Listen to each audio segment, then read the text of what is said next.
What's the real motive behind Israel's involvement in Syria? Since the fall of Bashar al-Assad, it's repeatedly bombed and extended its occupation, saying that it's defending the Druze minority.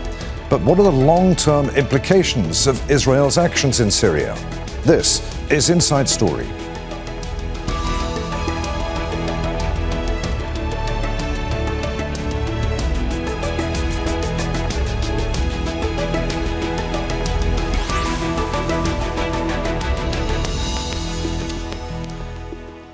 Hello, welcome to the programme. I'm Adrian Finighan. Tension between Syria and Israel is escalating once again. Israeli warplanes have struck Damascus, part of a wave of cross-border strikes that have put the region on edge. Israel says the attacks are to protect the Druze minority in the southern city of Suwayda. But Syrian President Ahmed al-Sharaa has warned that Israel is trying to sow conflict and division between Syrian people for its own benefit. As part of a ceasefire agreed with Druze religious leaders, he's ordered the withdrawal of government forces from Suwayda and promised to safeguard the Druze community.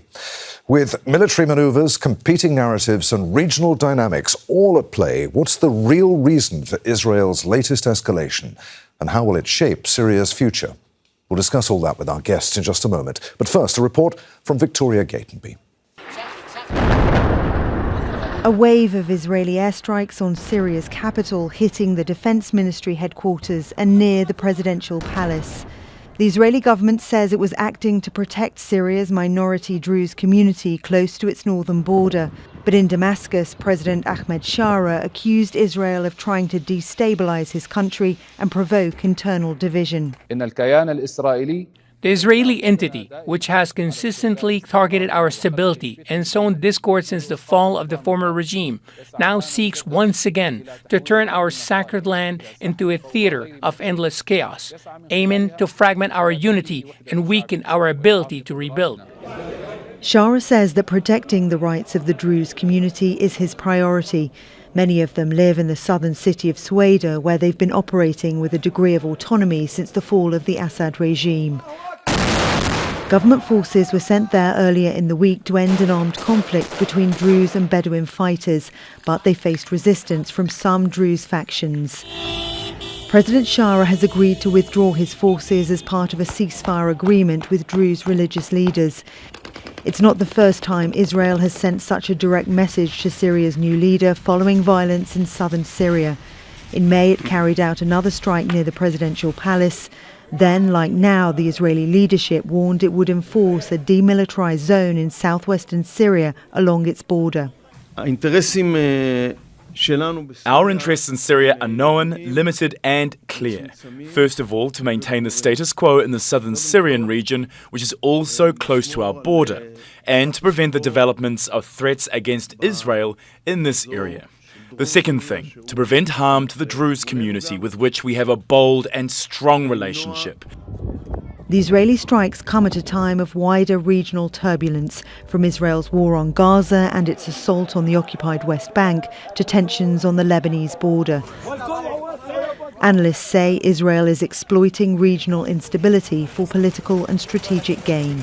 The strategic goal that's been discussed by many of the Israeli officials is to keep Damascus weak and to prevent Ahmed al-Sharaa from consolidating power inside Syria. When it comes to the south, there are also strategic goals by Israel. One of them is to offer support to the Druze community.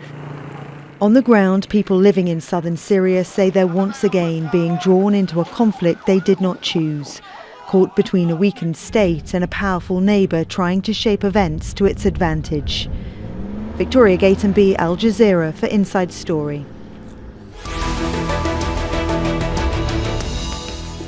Let's bring in our guests. From Tel Aviv, we're joined by Akiva Eldar, a political analyst and author of Lords of the Land, The War for Israel's Settlements in the Occupied Territories 1967 to 2007. From Damascus, we're joined by Gamal Mansour, a lecturer at Toronto University and researcher in comparative politics, specialising on Syria and Israeli studies. And from San Francisco, we're joined by Stephen Zunes, a professor of politics at the University of San Francisco. Gentlemen, welcome to you all. Akiva, let's start with you.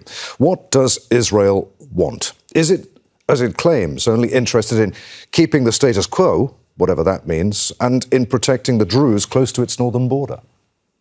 Well, I believe that the Israeli government, headed by Netanyahu, was not very busy yesterday with brainstorming what's in it for us.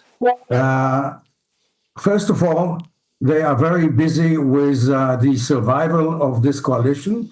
Netanyahu spent time in court, and as far as I know, Adrian, there was no real consultation with the army, with the Israeli Council on Foreign Relations, on security.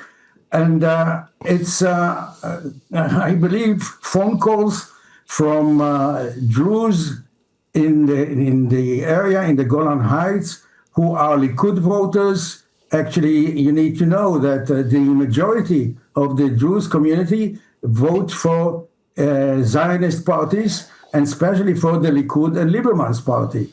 So, and it was in the media, the atrocities, and there was a call from the Druze community to act. And for Israel, this was a great opportunity to act like, you know, the Good Samaritan or the Salvation Army to save the Druze. Actually, the Druze are not just a minority in Israel. You know that Akiva, I want to ask you a little more about how the Druze are viewed there in Israel, but we'll come on to that, if you don't mind, in the next few minutes. In the meantime, Let's move on to Gamal. What do you make of what you just heard? What does Israel want?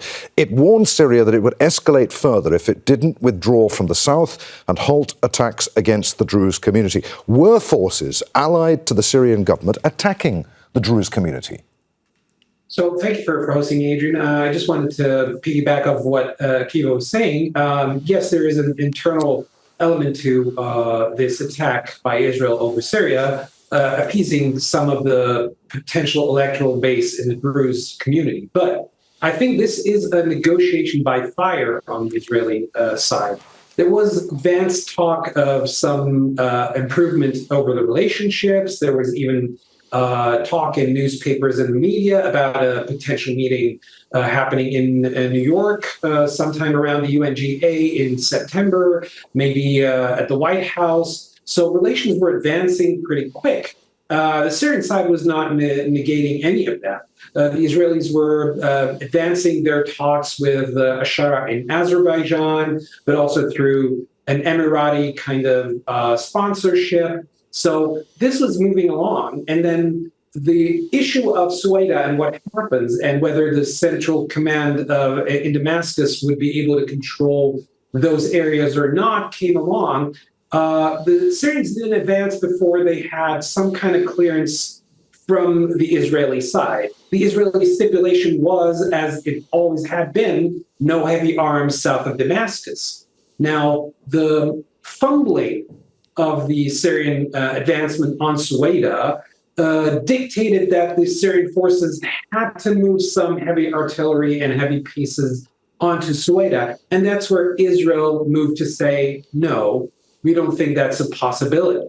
And then they tried to, as they were doing over the past year and a half, just assert their abundance of control and setting the tone of you shall not cross the red lines that we will give to you, as they've done with Hezbollah, as they've done with Iran, and now over Damascus, it's you're going to toe our line or else. Stephen, what was the misunderstanding between the Israeli side and the Syrian side that US Secretary of State Marco Rubio talked about with reporters at the White House? Had Israel misunderstood the Syrian government's intentions when it sent its forces into Suwayda? I don't think so. I think what Secretary Rubio said was a way of sort of patching over some fundamental differences.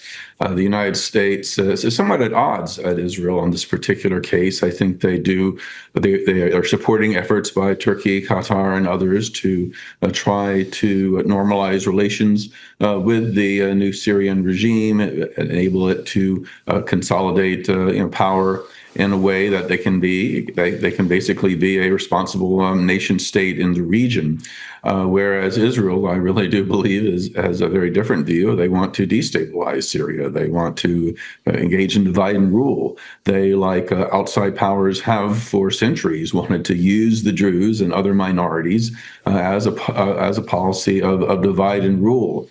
So I think his goal is basically to downplay some very real differences, and not that there was a misunderstanding per se. Akiva, you started to tell us a few moments ago how the Israeli Druze are viewed in Israeli society. Why would Israel want to protect the Druze in Syria? Well, the Druze are actually part of, so to speak, the Jewish nation. They, on one hand, they are not Jews. The Druze who live in Syria will not be allowed to immigrate to Israel because they are not Jewish, and their grandfather was not Jewish or grandmother. But the ultimate litmus test for a friend of Israel is serving in the security forces. And while we're talking, while Israel was trying to help out the Druze against the Bedouin and the Syrian army, Druze soldiers are fighting in Gaza. I just checked, there were 13 fatalities in the Druze community. They amount to less than 2% of the Israeli society. They vote in huge numbers for the Likud and the Israel Beitenu, Lieberman's party. So it's also a domestic political issue. You cannot. Akiva, just occurs to me, if the Druze are serving in the Israeli army, would Druze have fought against Druze in Lebanon? Actually, in the Lebanon war in the early 80s, they had a dilemma because Druze soldiers were sent to the battlefield in southern Lebanon to fight against their brothers, and some of them, many of them, refused to serve. So they have a dilemma right now in Syria, and what they did yesterday was a kind of a repetition of what happened in October 7th, but from the other side. It was a negative of that you saw now Israelis crossing the border into another country, another territory, and we could have ended up with more captives that Israel had to negotiate with the Syrian to bring them back, while we still have captives in Gaza. So this was a blunder of the Israeli army. It's a blunder after a blunder. And I think that the problem of Israel, that it has, the army is too strong and the political leadership is too weak. And this is where the army, they are trigger happy, and when they have a chance to bomb the headquarters of the Syrian army, they will not miss this opportunity. Gamal, feel free to comment on what Akiva was saying there. What do you suspect Israel's true motivation is here? Is it deliberately trying to sow conflict and division between the people of Syria for its own ends? Does it want to create a buffer zone between its border and greater Syria? What does it mean when it says it wants to keep the status quo? Great question. I just want to, kind of differentiate my answer from both Stephen and Akiva. I think the Druze are the coat hanger. The Druze issue is kind of the good excuse that gives Israel an opportunity to enforce, again, its hegemony over the region. Its hegemony is clear. It does not need more effort to happen.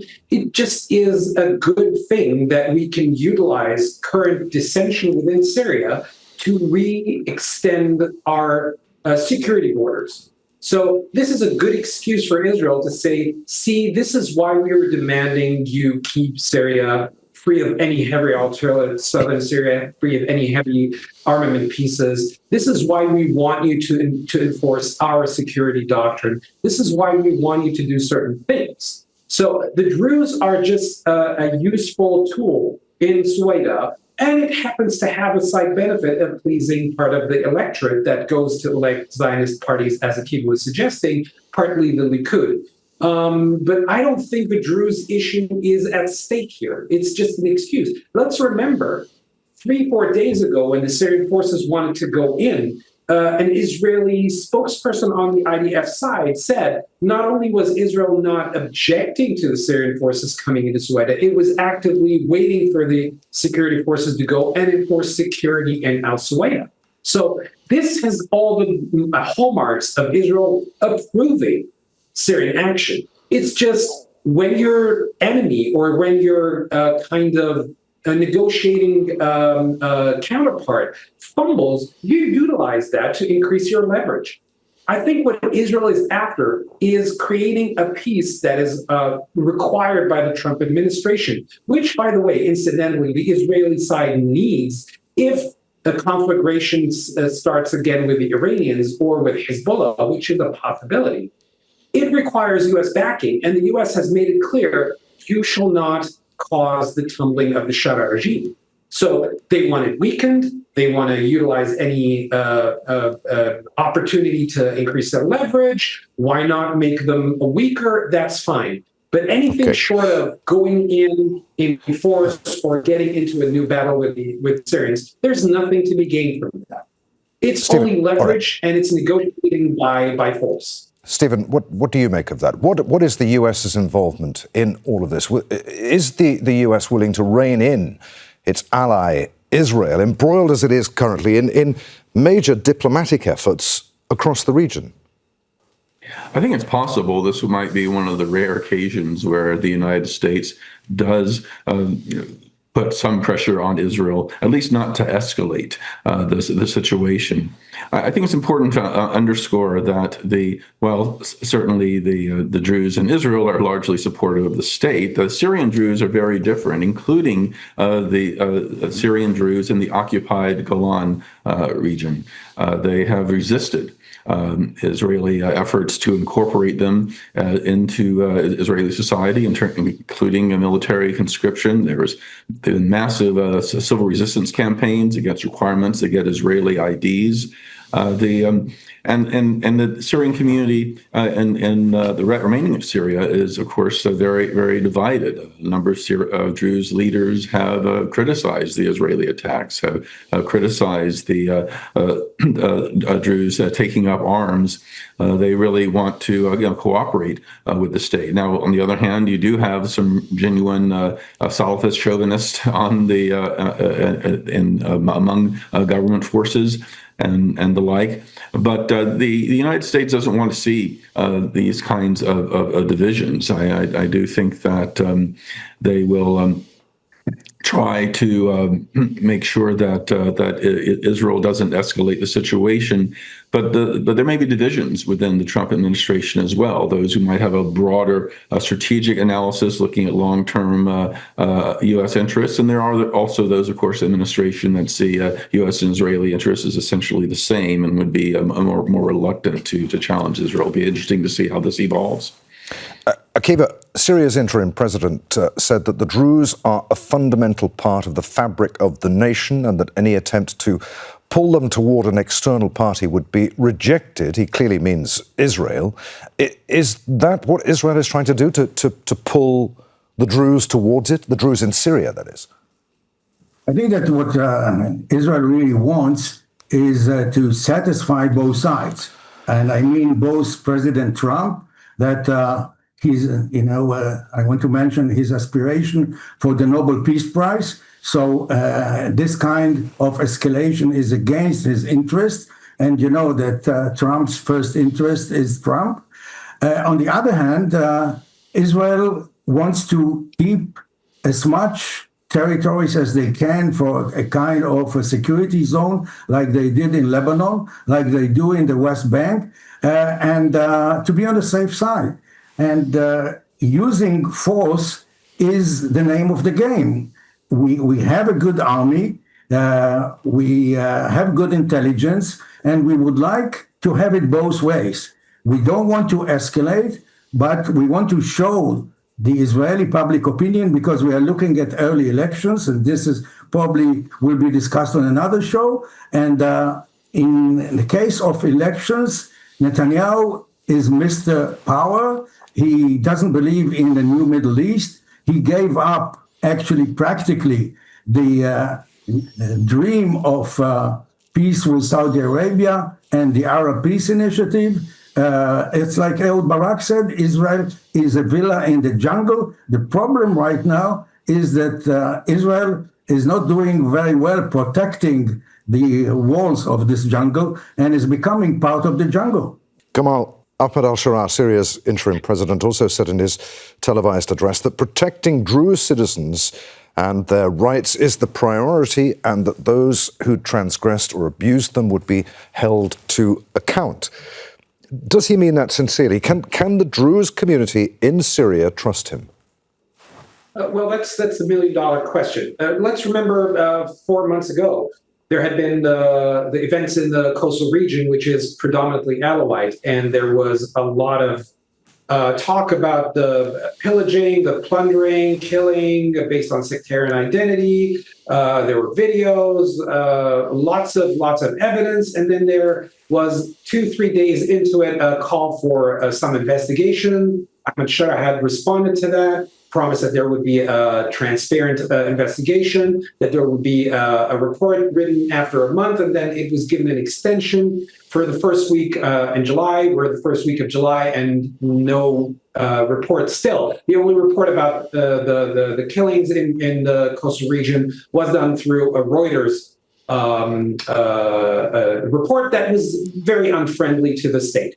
So there is evidence that the state wants to subdue all these transgressions, that it wants to establish itself as a law and order force.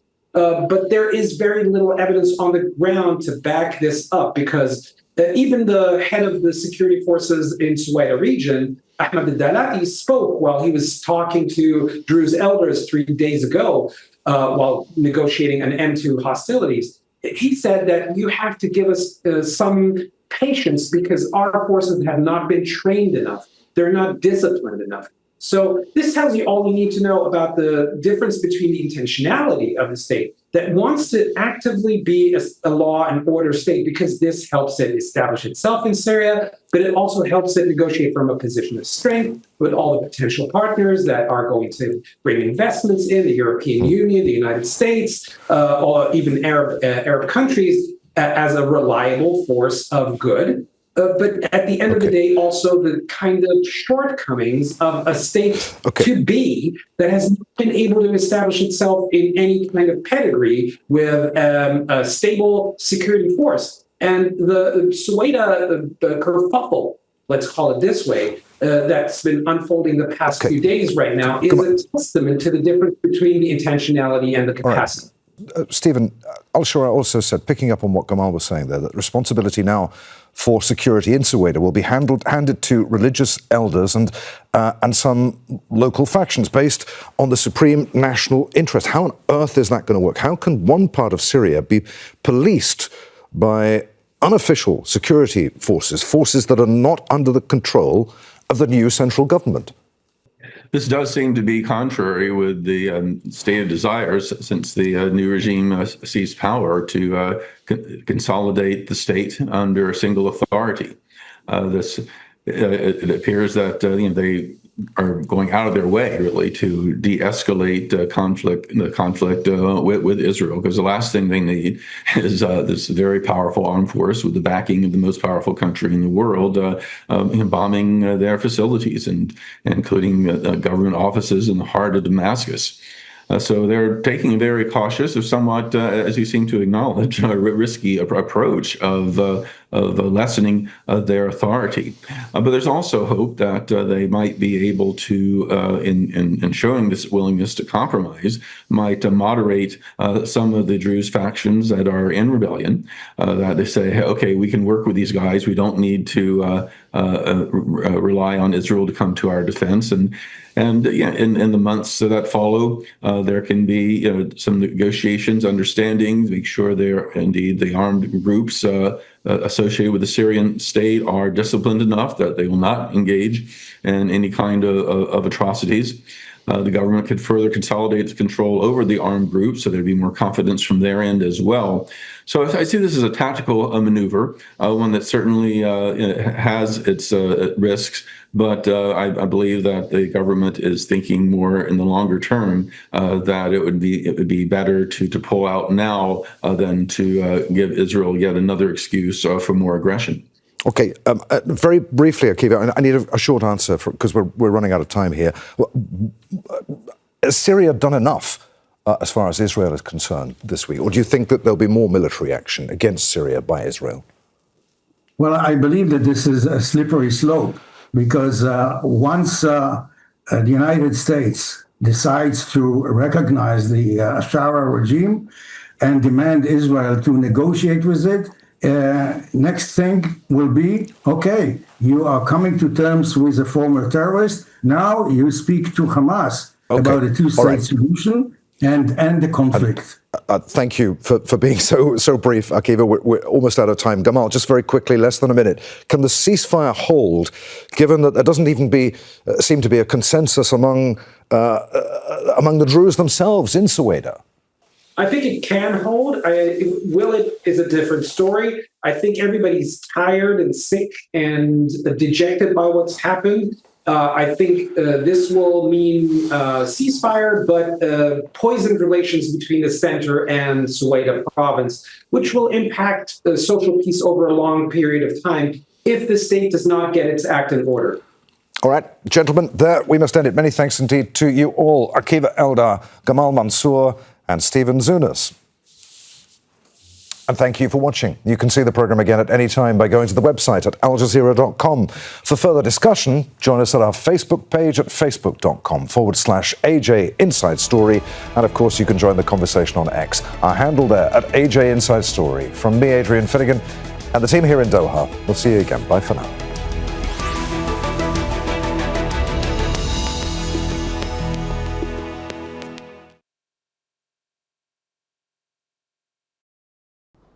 Make sure to subscribe to our channel to get the latest news from Al Jazeera.